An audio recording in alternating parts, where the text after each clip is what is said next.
इस वीडियो में हम स्टैंडर्ड फॉर्म ऑफ लाइन पढ़ते हैं। पिछले वीडियो में हमने डिफरेंट जो थे इक्वेशन ऑफ लाइंस पढ़े। अभी हम स्टैंडर्ड मतलब मोस्ट जनरल फॉर्म जो है वो पढ़ते हैं। सो हमारे पास linear equation and two variables. तो हम लेट्स सपोज लेते हैं कि मेरे पास दो वेरिएबल्स हैं एंड एक्स है एंड एक मेरे पास क्या है वो वाई। ओके, तो इसका लीनियर इक्वेशन का मतलब कि एक्स और वाई की जो पावर एग्जिस्ट करेगी उस इक्वेशन में वो सिर्फ 1 होगी। ओके, और इसके अलावा हमारे पास एक कांस्टेंट टर्म होगा।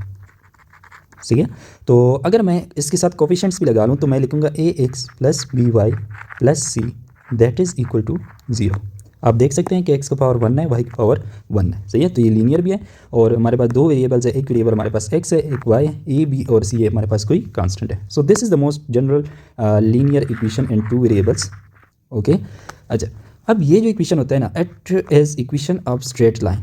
आपके पास जब भी लीनियर इक्वेशन होगा, सही है, एंड टू वेरिएबल, तो ये हमारे पास स्ट्रेट लाइन का इक्वेशन होगा।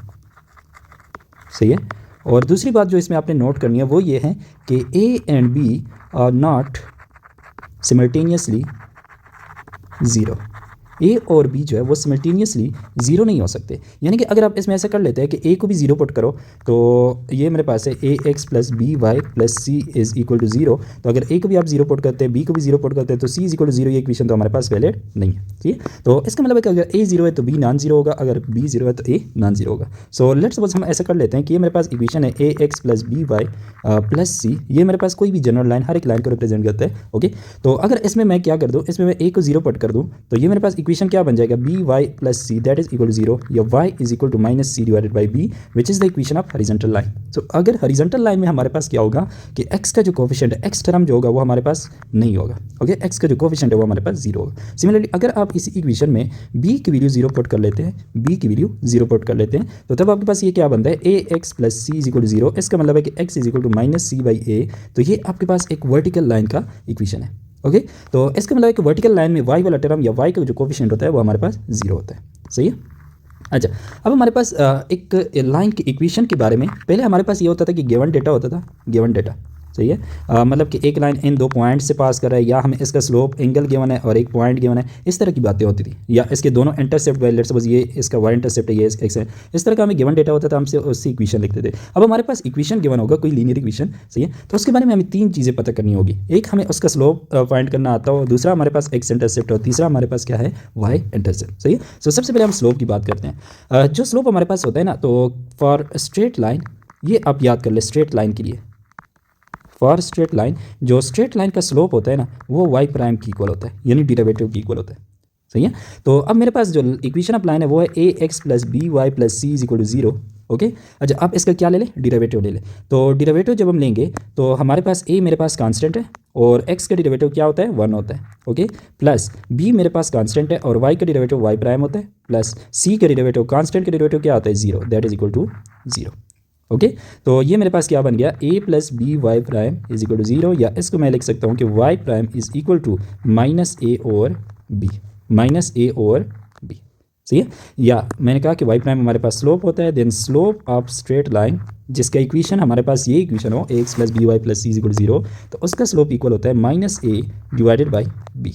ये आपने याद रखना होगा। सही है, अगर आप याद रखते हैं या आप सिंपली इसका डेरिवेटिव ले लें तो आपके पास आ जाएगा। अच्छा, ये हमारे पास माइनस साइन है, what is a, a is the coefficient of x. तो मैंने यहाँ पे लिखा हुआ है कि slope is equal to minus coefficient of x divided by what is b, b is the coefficient of y. So slope is actually equal to minus coefficient of x divided by coefficient of y.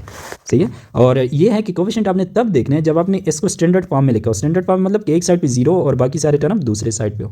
सही है, तब आप coefficient of x divided by coefficient of y minus कर ले तो आपके पास क्या बन जाएगा, वो उस लाइन का स्लोप बन जाएगा। लेट्स सपोज हम एक ये मेरे पास इक्वेशन है 3x minus 2y plus 7 that is equal to 0।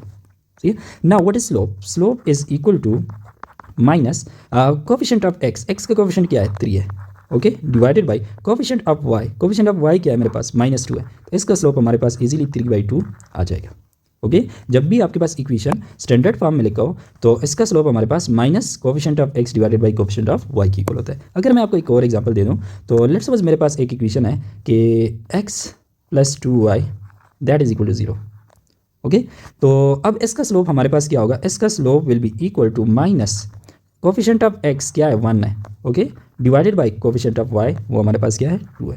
सही है। और ये तब अगर आपका ये इक्वेशन स्टैंडर्ड फॉर्म में आपने लिखा हो जिसके एक साइड पे 0 हो बाकी सारे टर्म दूसरी साइड पे, तो इसका स्लोप हमारे पास -1/2 होगा। अच्छा, ये हमने इस फॉर्म में भी लिखा था कि x + 2y = 0, देन ये मेरे पास बन जाएगा 2y = -x। सही है, अगर आप 2 से डिवाइड करते हैं तो y will be equal to -1/2x। So इसको अगर आप कंपेयर करो आप स्लोप इंटरसेप्ट फॉर्म से mx + c से, तो आपके पास m की वैल्यू क्या है, वो है 1/2, और c की वैल्यू आपके पास क्या है, वो है 0। तो यहाँ से भी आप स्लोप देख सकते हैं कि वो -1/2 के इक्वल है। ओके, तो सिंपली आप स्टैंडर्ड फॉर्म में जब भी आपको इक्वेशन गिवन होगा linear equation in two variable, तो minus coefficient of x divided by coefficient of y, ये आपका क्या होगा, स्लोप होगा। सही है। अच्छा, एक्स इंटरसेप्ट, पहले तो ये मैं पहले भी फंक्शंस वाले चैप्टर्स में पढ़ा चुका हूँ कि एक्स इंटरसेप्ट होता है एक्चुअली क्या है, कि लेट्स सपोज ये हमारे पास एक लाइन है, या मैं कोई जनरल ग्राफ बना लेता हूँ। सही है। So x intercept are points where graph touches या पासेस, सही है, पासेस एक्स एक्सिस, यानी कि वो तमाम पॉइंट्स जहाँ पे कोई ग्राफ एक्स एक्सिस को इंटरसेक्ट करता हो, वो हमारे पास क्या होते हैं, वो एक्स इंटरसेप्ट्स होते हैं।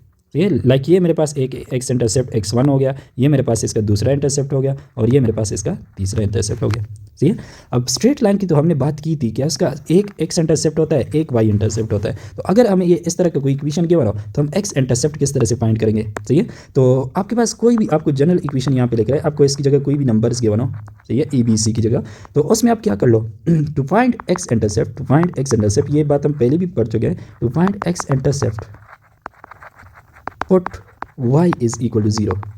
सही है। सो अगर आप y को 0 पुट कर लेते हैं, सही है, तो आपके पास ये इक्वेशन क्या बन जाएगा, ax + c is equal to 0, this implies that x is equal to -c divided by a। This is what, this is the x intercept of the straight line. Okay, let's suppose हम कोई equation लिख लेते हैं कि equation मेरे पास है 2x - 3y + 7 that is equal to 0। Okay, इसका मैंने क्या करना है, एक्स इंटरसेप्ट फाइंड करना है। क्या करना है, एक्स इंटरसेप्ट फाइंड करना है। तो आप इसमें y को 0 की इक्वल पुट कर दो।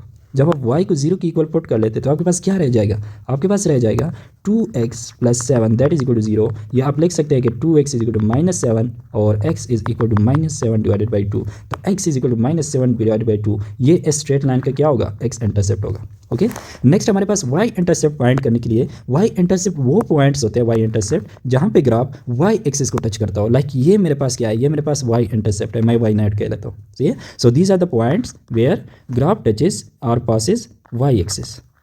तो ये सेम डिफिनीशन है, जस्ट y एक्सिस को जहाँ पे टच करता है तो वो हम y इंटरसेप्ट कहते हैं। सही है।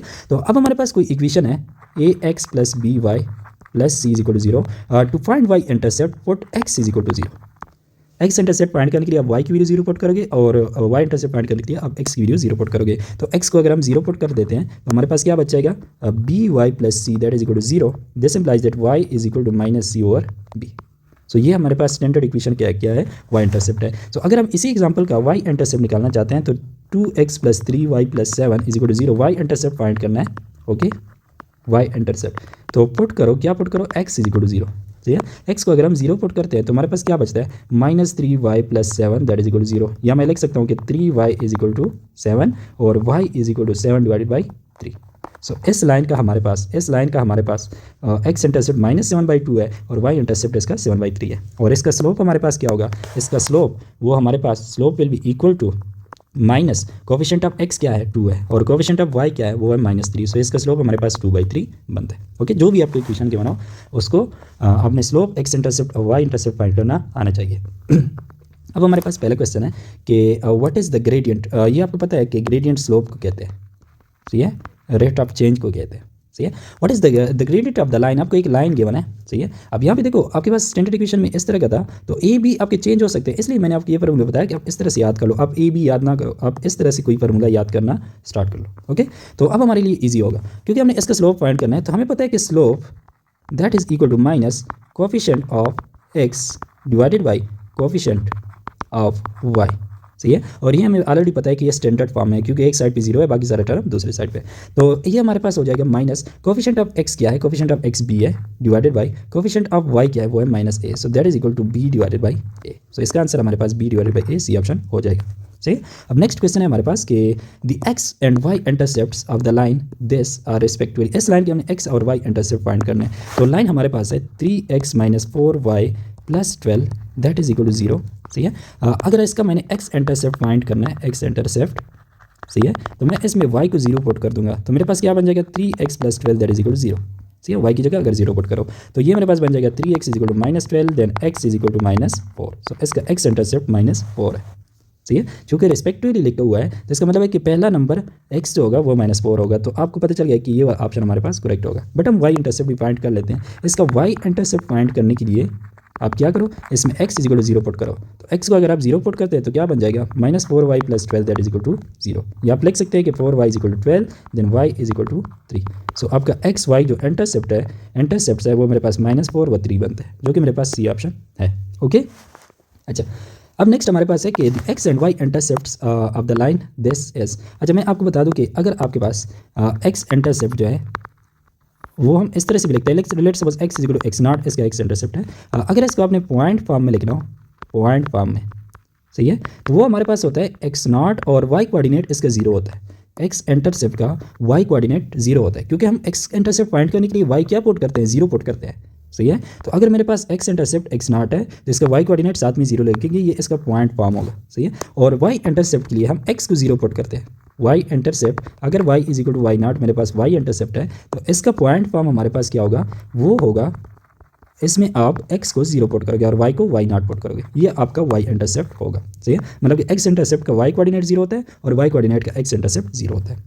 अब ये हमें एक लाइन गिवन है तो इसके हमने x and y intercept point form में हमने पॉइंट करना है। तो मेरे पास जो लाइन है वो है x - y is equal to 4। तो अगर इसमें मैं y is equal to 0 put करूँ, मतलब कि x इंटरसेप्ट फाइंड करने के लिए, सही है, तो हमारे पास ये क्या बन जाएगा, y को अगर 0 आप पुट करें तो x इज इक्वल टू 4, ये आपका x इंटरसेप्ट है। सो ये मेरे पास 4 व 0 x इंटरसेप्ट बन गया। नेक्स्ट अगर मैं x - 4y का y इंटरसेप्ट फाइंड करना चाहता हूँ तो इसके लिए मैं x is equal to 0 put करूँगा। x को 0 पुट करो तो क्या बनता है -y is equal to 4, this implies that y is equal to -4। सही है, और इसका हमारे पास पॉइंट फॉर्म क्या बन जाएगा, x y इंटरसेप्ट का x कोऑर्डिनेट 0 होता है और y इंटरसेप्ट जो है इसका -4 है। सो हमारे पास दो पॉइंट्स बन गए, एक हमारे पास 4 व 0 और दूसरा जो है y इंटरसेप्ट जो है वो 0 व -4 है। सही है, आप अगर ऑप्शन में से देख ले तो हमारा बी ऑप्शन जो है वो हमारे पास करेक्ट ऑप्शन है। ओके, अच्छा नेक्स्ट हम बात करते हैं कि हमें दो लाइंस गिवन हो, दो लाइंस, एक हमारे पास a1x + b1y + c1 is equal to 0 और दूसरा लाइन है a2x + b2y + c2 is equal to 0। सही है, अब आपने अगर देख रहे हो कि ये parallel and coincident like different होते हैं ना, पैरेलल कॉन्सिडेंट भी हो सकते हैं, पैरेलल एंड डिस्टिंक्ट भी हो सकते हैं, इंटरसेक्टिंग वन पॉइंट या परपेंडिकुलर भी हो सकते हैं। तो हम किस तरह से चेक करेंगे, इसकी कंडीशंस क्या होंगे। सही, सो सबसे पहले हम पैरेलल एंड कॉन्सिडेंट, पैरेलल और कॉन्सिडेंट का मतलब ये है कि दो लाइन जो है ये मेरे पास L1 है और L2 जो है ये कॉन्सिडेंट है, मतलब एक ही लाइन है, L1 और L2 दोनों कॉन्सिडेंट है, मतलब एक दूसरे के ऊपर है। सही है, तो ये कब होंगे, इसका कंडीशन हमारे पास ये है कि a1/a2 is equal to b1/b2 is equal to c1/c2। सही है, मतलब कि एक जो लाइन है वो दूसरे का अगर मल्टीपल हो। सही है, तो अगर आपको कोई लाइन इस तरह से इक्वेशन गिवन हो, अब मैं इसमें ये कंडीशन चेक करो, a1 डिवाइडेड बाई a2 कर लो, फिर b1 डिवाइडेड बाई b2 कर लो, फिर c1 डिवाइडेड बाई c2 कर लो। अगर ये तीनों आपस में इक्वल है, सही है, तो ये लाइन आपके पास क्या होंगे, ये कॉन्सिडेंट होंगे। लेट्स सपोज अगर मैं एग्जांपल कर लेता हूँ, मेरे पास एक लाइन गिवन है x - y + 2 that is equal to 0। सही है, और दूसरा लाइन जो मेरे पास है वो मैं कह लूँ कि 3x - 3y + 6 that is equal to 0। Okay, अच्छा यहाँ पे पहले यहाँ पे मेरे पास 1 है, यहाँ पे भी मेरे पास 1 है, तो ये मेरे पास a1 की वैल्यू है, a1 इज इक्वल टू 1, और जो मेरे पास b1 है, b1 इज इक्वल टू -1, और जो मेरे पास c1 है दैट इज इक्वल टू 2, और यहाँ पे आपके पास a2 की वैल्यू 3 है। सही है, और b2 की वैल्यू जो है वो आपके पास -3 है, और c2 की वैल्यू आपके पास 6 है। सही है, अब आप a1/a2 कर ले तो आपके पास क्या बन जाएगा, 1/3। सही है, आप b1/b2 कर ले तो आपके पास -1 और -3 बन गया जो कि 1/3 होता है। आप c1/c2 कर ले तो आपके पास वो 2 डिवाइडेड बाई 6 जो कि 1/3 बनता है। सही है, अब आपको नज़र आ रहा है कि यहाँ पे तीनों जो है ये मेरे पास इक्वल है, 1/3 की इक्वल है, तो ये कंडीशन सेटिस्फाई हो रहा है। तो ये जो दो लाइन्स थी ये हमारे पास पैरेलल और कॉन्सिडेंट लाइन्स होगी। सही है, अच्छा अब हमारे पास पैरेलल एंड डिस्टिंक्ट के लिए किस तरह होगा कि मतलब हमारे पास ये एक लाइन है, लाइन 1, ओके, और दूसरा लाइन इसके पैरेलल है बट वो अलग है, L2, ये दोनों आपस में पैरेलल है बट अलग अलग है, डिस्टिंक्ट है। तो उसके लिए कंडीशन क्या होगी कि आपका a1/a2 रेशो, यानी कि ये रेशो और ये रेशो आपस में इक्वल होंगे but this will be unequal to c1/c2। ये आपके पास पैरेलल एंड डिस्टिंक्ट का कंडीशन है, a1/a2 is equal to b1/b2 is not equal to c1/c2। सही है, और नेक्स्ट हमारे पास है इंटरसेक्टिंग एंड व्हाट पॉइंट, मतलब कि ये एक मेरे पास लाइन है। सही है, और दूसरा इससे डिफरेंट लाइन है जो इसको सिर्फ एक पॉइंट पे टच करता हो, यानी कि अगर पैरेलल ना हो तो लाजिम बात है वो एक पॉइंट पे टच करेंगे ना, तो जिसको पॉइंट ऑफ इंटरसेक्शन बोलते हैं। सही है। सो अगर हमारे पास दो लाइन इस तरह के केस हो कि जो सिर्फ एक लाइन पे इंटरसेक्ट, एक पॉइंट पे इंटरसेक्ट करते हो, तो उसके लिए कंडीशन हमारे पास क्या होगी कि A1/A2 यानी कि ये जो हमने रेशियो निकाली ये अनइक्वल होगी B1/B2। ये तो हम चेक ही नहीं करेंगे इस केस में। ओके, मतलब कि ये है कि अगर आपके पास A1/A2 ये इक्वल आ गया B1/B2, तो आपके पास या तो ये केस बनेगा या ये केस बनेगा। आप किस तरह से फाइंड करेंगे, आप C1/C2 निकालेंगे। अगर ये इसके इक्वल है तो ये केस बनता है, अगर ये इसके अनइक्वल है इनके, सही है, तो आपके पास ये केस बनेगा। और अगर आपके पास यही रेशियो अनइक्वल आ जाए तो ये फाइंड करने की ज़रूरत ही नहीं होगी और आपका केस कौन सा वाला बनेगा, ये वाला केस बनेगा, सही है। तो ये हमारे पास है कि A1/A2 ratio is not equal to B1/B2 ratio. यानी कि अगर आपने ये कैटेगरीज में से कैटेगराइज करना है ना कि पैरेलल इनकॉन्सिडेंट है, पैरेलल डिस्टिंक्ट है, इंटरसेक्टिंग है, तो आप ये तीन रेशियोज पहले से फाइंड कर लो, A1/A2, B1/B2 और C1/C2। तो ये फिर ये कंडीशन आपके सामने लिखी हुई है, तो जो कंडीशन ये फॉलो करता है वही आपके पास कैटेगरी होगी। और हाँ, परपेंडिकुलर लाइन के लिए A1/A2 divided by B1 multiply by B2 ये हमारे पास -1 के इक्वल होते हैं, सही है। लेट्स सपोज अगर मैं कह लूँ कि मेरे पास एक लाइन है x - 3y + 7 is equal to 0, okay, और एक और लाइन है 3x + y - 10 that is equal to 0।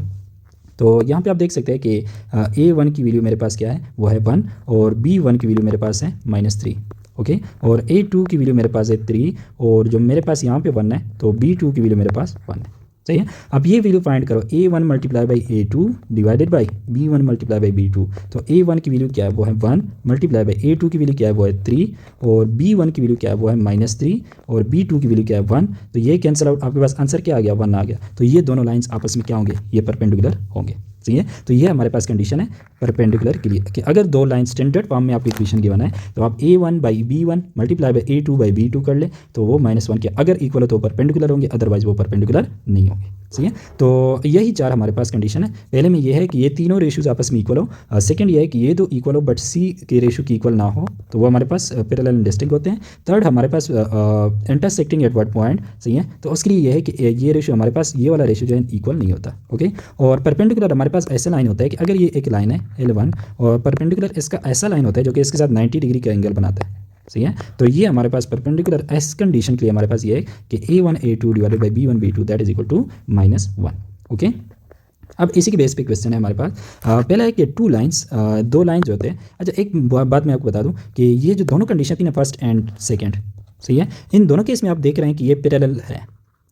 तो पैरेलल के लिए हमारे पास कंडीशन ये है कि अगर ये ना पूछा गया हो कि डिस्टिंक्ट है या कॉन्स्टेंट है, सही है, अगर ये ना पूछा गया हो तो पैरेलल की जस्ट कंडीशन ये है कि A1/A2 that is equal to B1 divided by B2, सही है। और नॉन पैरेलल मतलब इंटरसेक्टिंग के लिए कंडीशन ये है कि ये एक इक्वल ना हो, ये पैरेलल की कंडीशन हो गई, सही है, कि A1/A2 ये इक्वल होगा रेशियो B1/B2, और नॉन पैरेलल के ये कंडीशन होगा, ओके।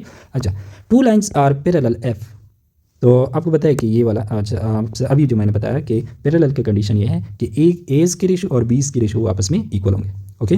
अच्छा, नेक्स्ट मेरे पास है कि द लाइन्स, ये दोनों आपको लाइन क्यों है, ये आपके पास आया परपेंडिकुलर है या पैरेलल है या पासिंग थ्रू ओरिजिन है या नन ऑफ दीस, सही है। तो पहले तो हम इसका क्या चेक कर लेते हैं, इसका परपेंडिकुलर चेक कर लेते हैं, पहला ऑप्शन। तो पहले ऑप्शन के लिए पहले तो हमें यहाँ पे ये मेरे पास A1 की वैल्यू है, ये मेरे पास B1 है, ये मेरे पास C1 है, सही है, और यहाँ पे 1 जो है ये मेरे पास A2 है, -3 मेरे पास B2 है, और ये मेरे पास C2 है। परपेंडिकुलर के लिए मैं ये वाला रेशियो, ये वैल्यू फाइंड कर लेता हूँ A1/A2 डिवाइडेड बाई B1/B2। तो देख लेता हूँ अगर ये -1 की इक्वल है तो परपेंडिकुलर होंगे वरना नहीं होंगे।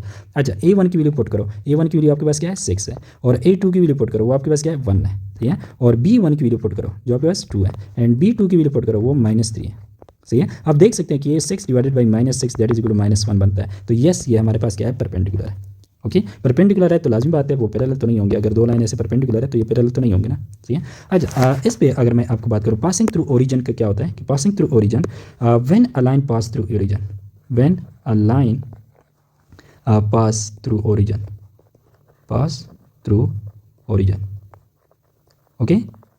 तो अच्छा, ये हमारे पास कब होगी, जब हमारे पास कांस्टेंट टर्म जो होगा वो नहीं होगा, नो कांस्टेंट टर्म। जब आपके पास किसी भी इक्वेशन में कांस्टेंट टर्म ना हो, सारे एक्स वाई के वेरिएबल वाले टर्म हो, कांस्टेंट टर्म आपके पास ना हो, तो वो लाइन आपके पास ओरिजिन से पास करती है। अब इसमें कांस्टेंट टर्म है ना तो ये ओरिजिन से पास नहीं करेगी, इसमें कांस्टेंट टर्म है ना इसमें ये ओरिजिन से पास नहीं करेगी, ठीक है। अच्छा, ये सिर्फ लाइन के लिए नहीं है, for any graph, for any equation, किसी भी इक्वेशन का अगर आप इक्वेशन से पता लगाना चाहते हैं कि आया वो ओरिजिन से पास करते या नहीं करता, तो उसमें आप देख ले कि कांस्टेंट टर्म अगर नहीं है तो वो ओरिजिन से पास करेगा, ठीक है। लेट्स सपोज मैं कह लेता हूँ, एक मेरे पास इक्वेशन है कि 3x² plus 4xy minus y square that is equal to 0। आप देख सकते हैं कि इसमें ये एक्स स्क्वायर का टर्म है, ये एक्स वाई का टर्म है, ये वाई स्क्वायर का टर्म है, इसमें कोई कांस्टेंट टर्म नहीं है। तो इसका आप ग्राफ कहीं पे ड्रा कर ले ग्राफिंग कैलकुलेटर से, तो ये आपके पास पास करेगा थ्रू ओरिजिन। सही है, तो ये बीच में अभी मुझे याद आ गया, तो ये वाला पॉइंट भी अपने पास नोट कर लें कि अगर कोई इक्वेशन आप इक्वेशन से पता लगाना चाहते हैं कि ये ओरिजिन से पास करते या नहीं करता, तो उसमें देख ले कि कांस्टेंट टर्म आई या नहीं है। सही है, लेट्स सपोज मैं एक कह लेता हूँ कि y square is equal to 2x। Okay, आप देख सकते हैं कि ये हमारे पास वाई स्क्वायर है, ये एक्स है, कांस्टेंट का टर्म कोई नहीं है, तो ये ओरिजिन से पास करेगा। सही है, या अगर मैं बोल दूँ कि y square is equal to 2x plus 1, तो ये हमारे पास ओरिजिन से पास नहीं करेगा, बिकॉज यहाँ पे आपके पास 1 जो है वो एक कांस्टेंट टर्म है। ओके, अच्छा, नेक्स्ट हमारे पास क्वेश्चन है कि इफ द लाइंस, ये दो लाइन है आपके पास, आर परपेंडिकुलर, अगर ये परपेंडिकुलर है तो बी की वैल्यू फाइंड करें। तो दो तरीके से हम इसको सॉल्व करते हैं। एक हमारे पास परपेंडिकुलर के लिए कंडीशन ये थी कि a1 multiply by a2 divided by b1 multiply by b2 that is equal to -1।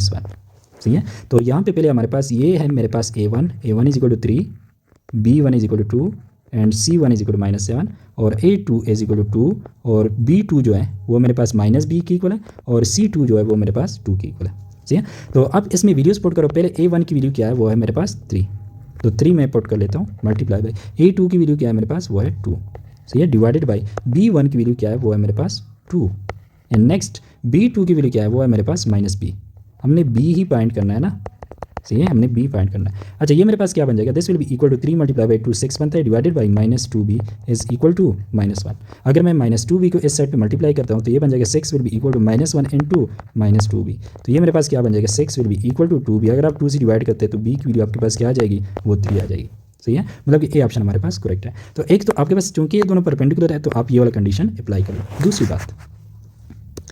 दूसरी बात ये है कि इसका स्लोप फाइंड कर लो। सो पहले लाइन का जो स्लोप होगा m1 will be equal to minus coefficient of x3 है और कोफिशिएंट ऑफ y2 है, तो इसका स्लोप -3/2 है। ठीक है, और दूसरे लाइन का स्लोप, इस वाले का स्लोप m2 वो होगा माइनस कोफिशिएंट ऑफ x2 है और कोफिशिएंट ऑफ y जो है वो -b है, तो ये मेरे पास 2/b बनता है। अब फॉर परपेंडिकुलर लाइंस हमारे पास क्या होता है, m1 मल्टीप्लाई बाई m2 वो इक्वल होता है -1 के। तो m1 की वैल्यू पुट करो वो है -3/2 और m2 की वैल्यू पुट करो वो है 2/b that is equal to -1। Okay, 2 के साथ कैंसिल हो गया, b को इस साइड पे मल्टीप्लाई करो, -b माइनस के साथ कैंसिल हो गया, तो इस साइड पे हमारे पास जस्ट 3 बच जाएगा और साथ में b that is equal to 1। इसका मतलब है कि b इज इक्वल टू 3।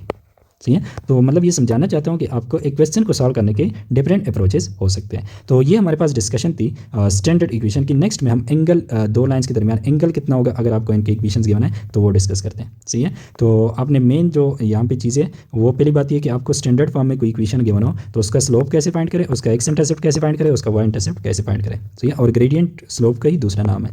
और उसके बाद हमारे पास ये कंडीशंस हैं कि दो लाइन अगर आपको इक्वेशन गिवन हो और आपसे पूछा गया हो कि ये पैरेलल एंड कॉन्सिडेंट है या पैरेलल एंड डिस्टिंक्ट है या इंटरसेक्टिंग वर्ड पॉइंट है या परपेंडिकुलर, तो इनकी कंडीशन यहाँ पे मैंने लिखी हुई है। और साथ में मैंने ये बताया कि ये दोनों कंडीशंस पैरेलल के हैं, तो मतलब कि पैरेलल का जनरल कंडीशन हमारे पास ये है और नॉन पैरेलल का ये है। ओके, तो ये चीज़ें जो है इस लेक्चर में आप याद कर ले और इसकी प्रैक्टिस कर ले। ओके, नेक्स्ट वीडियो में मिलते हैं।